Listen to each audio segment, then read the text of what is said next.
Salut à tous, bienvenue dans cette nouvelle partie consacrée à PHP et MySQL. Dans cette vidéo, nous allons juste voir, nous allons préparer l'environnement de développement.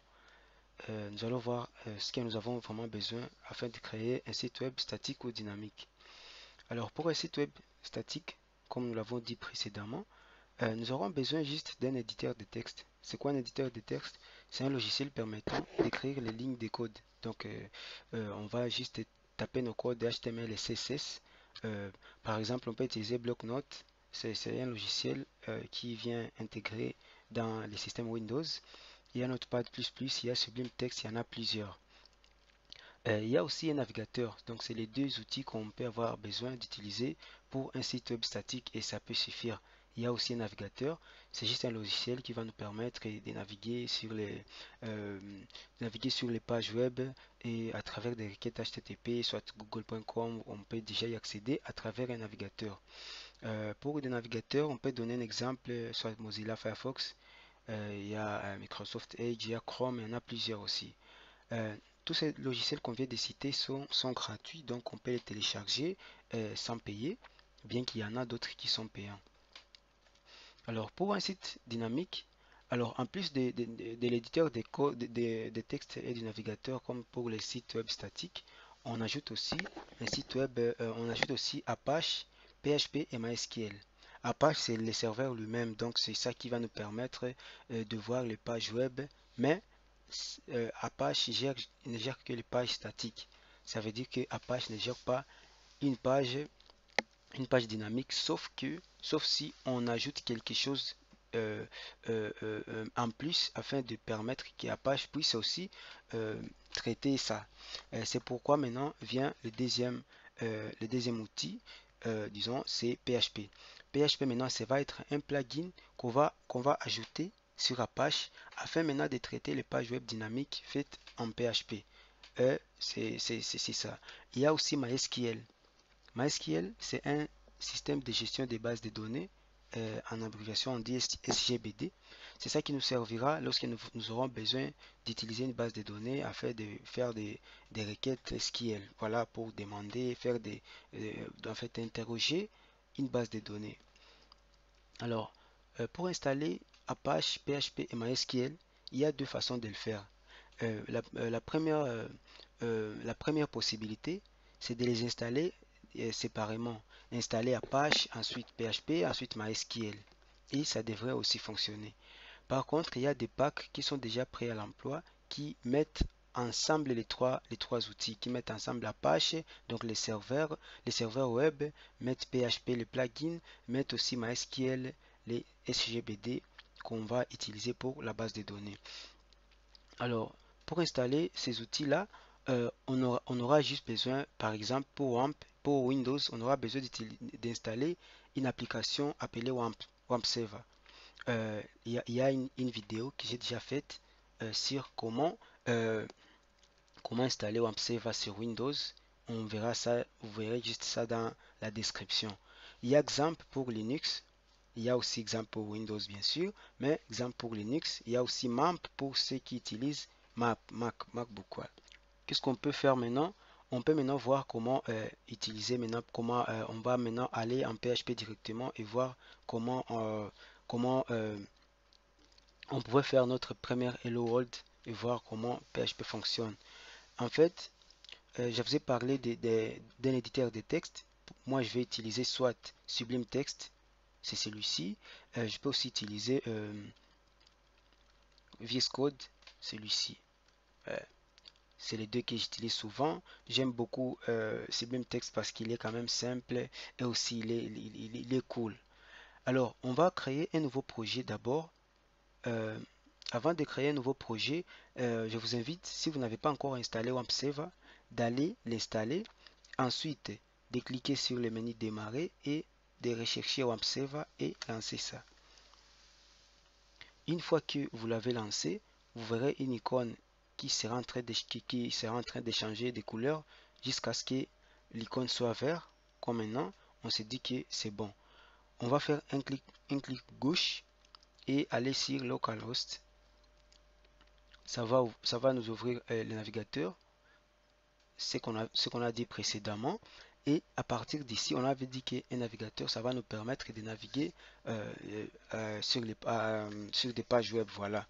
Et on voit que maintenant, je n'ai pas de projet. Alors, on va créer un nouveau projet. Comment on va faire ça? Nous allons aller dans euh, dans C, ouais, dans C, là où vous avez installé votre WAMP. Moi, je l'ai installé dans WAMP C parce que j'en ai plusieurs. OK. Et on ira dans www. Et ici, on voit il n'y a aucun projet à part les dossiers par défaut des WAMP Server. Maintenant, là, on fait un clic droit et on fait New. Ensuite, folder, dossier. Je vais appeler ça tutoriel. Voilà. Tuto PHP. OK.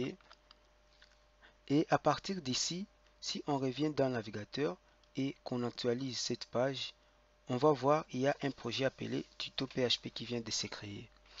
Alors, on va faire notre première page PHP. Et comment on va le faire? On va d'abord ouvrir notre projet dans notre éditeur parce que nous avons dit que c'est ce qui va nous permettre de créer, de taper nos codes PHP ou HTML, CSS. Voilà. On va faire New, on va faire Open Folder, donc ouvrir dossier. Et on ira directement dans notre C, WAMP, notre dossier WAMP, www, et on va voir tuto PHP et on va ouvrir ça. Directement là, on est dans notre projet. Nous allons faire un clic droit et nous allons créer un nouveau fichier. Nous allons enregistrer ça et nous allons l'appeler index.php.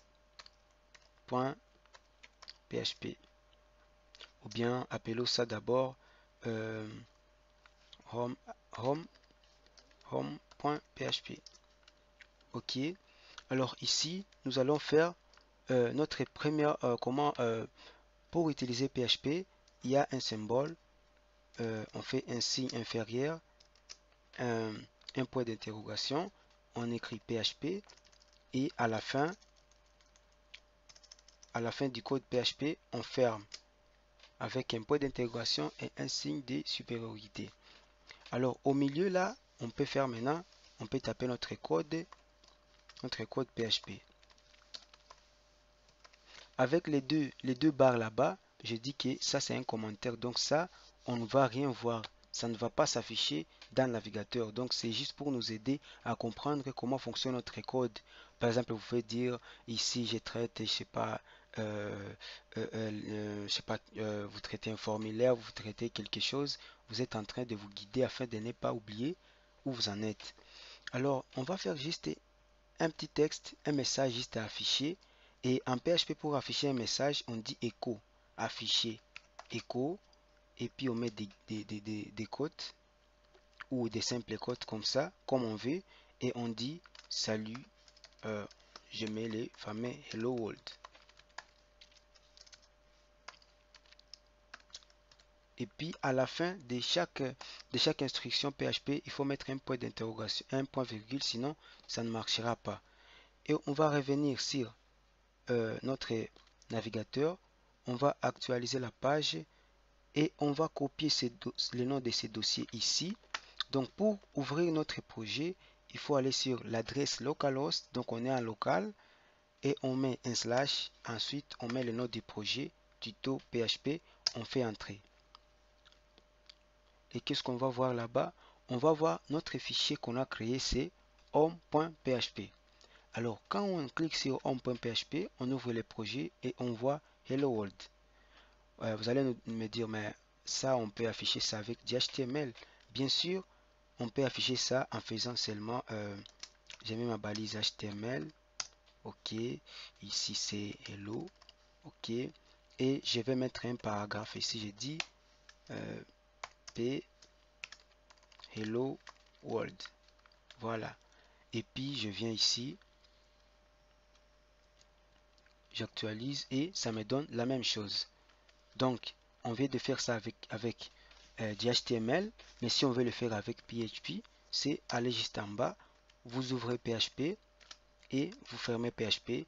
À l'intérieur, vous faites echo, donc affichez-moi hello world.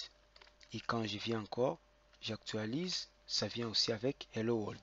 Voilà, c'est comme ça qu'on utilise PHP. Donc à partir d'ici, on est déjà dans les codes, on utilise déjà PHP. Le serveur WAMP est déjà démarré. Nous avons déjà Apache, nous avons MySQL et nous avons PHP déjà installé. Donc on peut déjà utiliser ça. Voilà, on s'arrête ici pour cette vidéo et prochainement, on va maintenant commencer à voir les variables et autres choses que PHP nous fournit. Merci, à la prochaine.